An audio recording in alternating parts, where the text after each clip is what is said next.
More than 400 killed and over 7,000 injured, the deadliest quake in the world this year.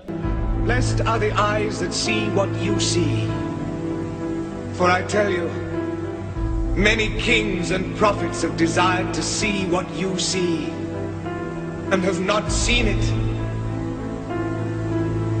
To hear what you hear, and have not heard it. I thank you, Father, for hiding these things from the learned and the wise, and revealing them to the innocent and the simple.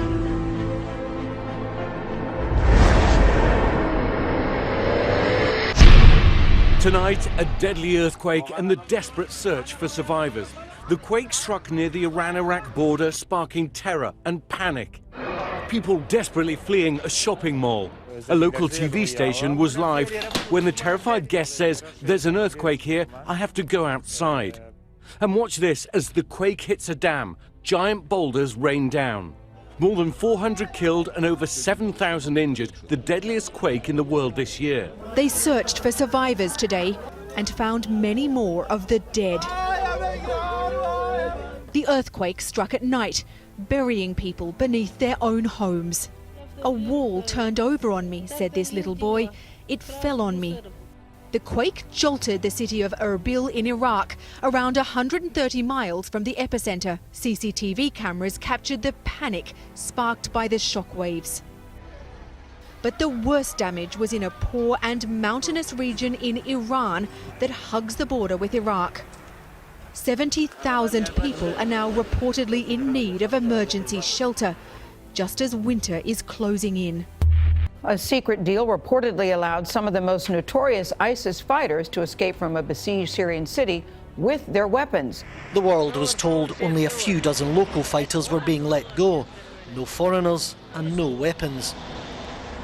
But the trucks were crammed full of fighters, some wearing suicide belts.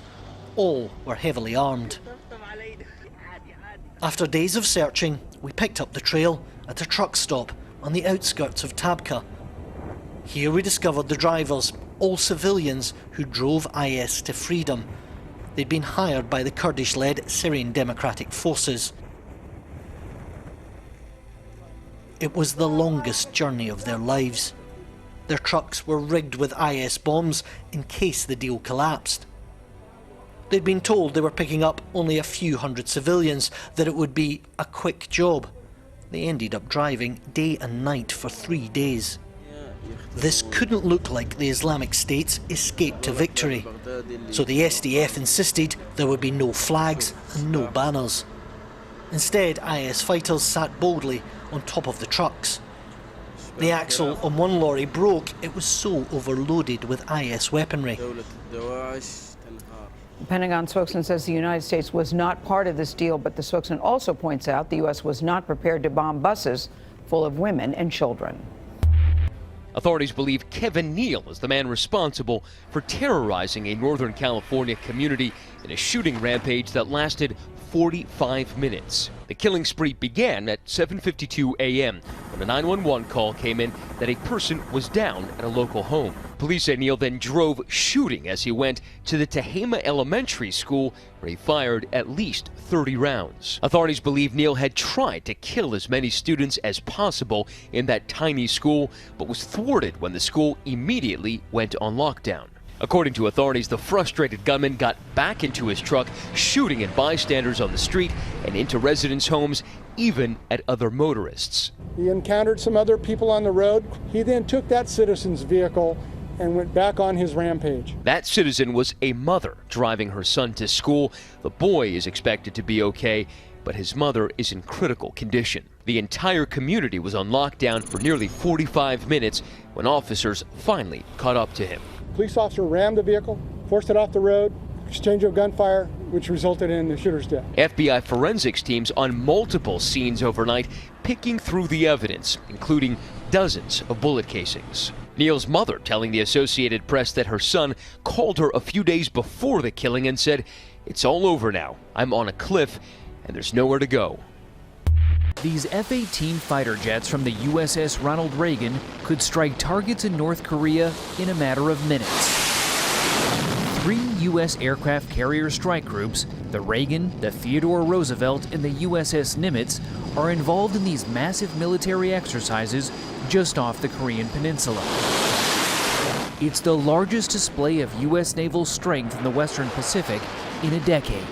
All of this together, the whole U.S. military sends the message that we're ready to defend ourselves. But these U.S.-led exercises infuriate North Korea, which views them as rehearsals for an invasion and calls the latest drill reckless and provocative. China and Russia have called on the U.S. to end these large-scale military exercises because they fear they needlessly provoke North Korea. But the U.S. says it needs to be prepared. The deadly plague epidemic in Madagascar, which has killed 165 people, appears to be similar to the Ebola outbreak, says Dr. Derek Gatherer. Official figures show at least 2,034 people have been struck down by a more lethal form of the medieval disease so far in the worst outbreak in 50 years. However, it is expected that the number of cases will continue to spiral as the crisis will blight the country off the coast of Africa until April. Dr. Gatherer of the university's Biomedical and Life Sciences Department stated that following it, the plague, is a little bit like following the Ebola outbreak a couple of years ago. By standards of plague outbreaks, this one is a whopper, and we should hope we wouldn't get more of these in subsequent years. We can't get complacent about it until we get past that April boundary, as there is a danger of a flare-up. He also warned that both Ebola and plague can be passed on via close contact, and the plague will go for anybody. It goes on further to state that scientists also fear the bacterial disease could mutate and become untreatable, as the crisis has prompted 10 African countries to be placed on high alert, with the WHO ordering 9 countries to step up the preparations. Others worry the plague will spread beyond mainland Africa and eventually reach the US, Europe, and Britain, leaving millions more vulnerable due to how quick it can spread. 2/3 of the cases have been caused by the airborne plague, which can be spread through coughing, sneezing, or spitting and kill within 24 hours. The doctor stated that there's always a risk with travel that the disease will spread globally. We don't want a situation where the disease spreads so fast it gets out of control. We are talking about it spreading in days rather than weeks. However, he was adamant that it would be easy for an economically developed country to contain the treatable disease in its current form. And the Daily Star is reporting that the Black Death plague ravaging Madagascar will get worse as antibiotics are not working. Infection and immunity expert Dr. Matthew Avison of University of Bristol has revealed the outbreak in East Africa is likely to become more serious before the crisis ends. He said because this disease is extremely rare, it doesn't get exposed to antibiotics that often. That means it's more resistant to antibiotics and the risk of death is higher. However, he said if the antibiotics are handed out quickly, then the disease can still be treated. Failure to do so could result in the outbreak, the worst in 50 years, spreading to other continents. He also stated that it's starting to be a big problem. The worry is it's going to spread to other countries if not properly contained. There is evidence that is happening already. It will probably get worse before it gets better.